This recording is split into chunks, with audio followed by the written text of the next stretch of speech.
తమిళనాడుకు చెందినటువంటి నటి ఖుష్బూ ఇంతకు ముందు మహిళా కమిషనర్ గా ఉన్నారు. అయితే బీజేపీ పార్టీకి తన సేవలు అందడం లేదని, పార్టీకి సేవలు చేసుకునే అవకాశం రావడం లేదని ఆ పదవికైతే ఆమె రాజీనామా చేసేసి ఇప్పుడు తమిళనాడులో ఉపాధ్యక్షురాలుగా బాధ్యతలు చేపట్టారు. ఆమె ఇప్పుడు డిఎంకే పార్టీని ఎండగట్టే పనిలోనైతే ఉన్నారు. బీజేపీకి సపోర్ట్ గా చేస్తూ ఆవిడ చేస్తున్నటువంటి కొన్ని కార్యక్రమాలు కూడా అక్కడ బాగా అయితే ప్రాచుర్యం పొందాయి. ఇప్పుడేమొచ్చేసి డిఎంకే పార్టీ మీద విరుచుకుపడ్డారు.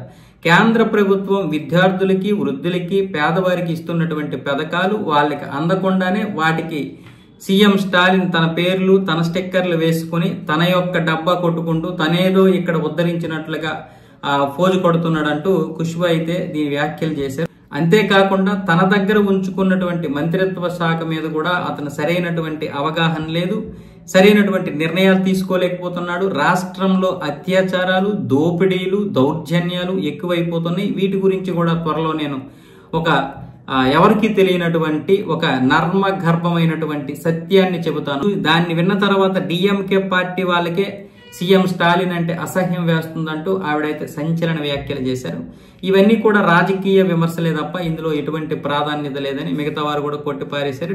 డిఎంకే అయితే పెద్దగా ఆవిడని ఇచ్చేయట్లేదు. కాకపోతే ఇప్పుడు మరి ఖుష్బూని ఏ విధంగా బీజేపీ తమిళనాడులో ఉపయోగించుకుంటుందో చూడాలి. అలాగే ఖుష్బూ కూడా ఏ విధంగా తన యొక్క పనితీరుని కనబరుస్తుందో చూడాలి. నిజానికి ఈవిడ అధ్యక్ష పదవిని అయితే ఆశించారు తమిళనాడులో, కాకపోతే అది నాగేంద్రన్కి వెళ్ళిపోయింది. అలాగే బీజేపీకి ఇంతకు ముందు అంటే నాగేంద్రన్ కంటే ముందు ఉన్నటువంటి అన్నామలై గారు ఉన్నారు కదా, ఆయన పదవికి రాజీనామా చేసిన తర్వాత ఆ పదవిని ఖుష్బూకి ఇస్తారు అనుకున్నారు. కాకపోతే అనూహ్యంగా బీజేపీ నాయకత్వం వేరే వాళ్ళకి ఇచ్చింది నాగేంద్రన్కి. బీజేపీ ఏది చేసినా కూడా దాని వెనకాల అర్థం పరమార్థం ఉంటాయి, దాని ప్లాన్లు దానికి ఉంటాయి. అది బీజేపీ అయినా కాంగ్రెస్ అయినా ఎవరైనా సరే. అలాగే ఇలాంటి ఆరోపణలు కూడా మామూలుగా ఎవరైనా చేస్తుంటారు, అది పెద్ద ప్రత్యేకమైనది కాదు. ఇదంతా కూడా సర్వసాధారణమే రాజకీయాల్లో.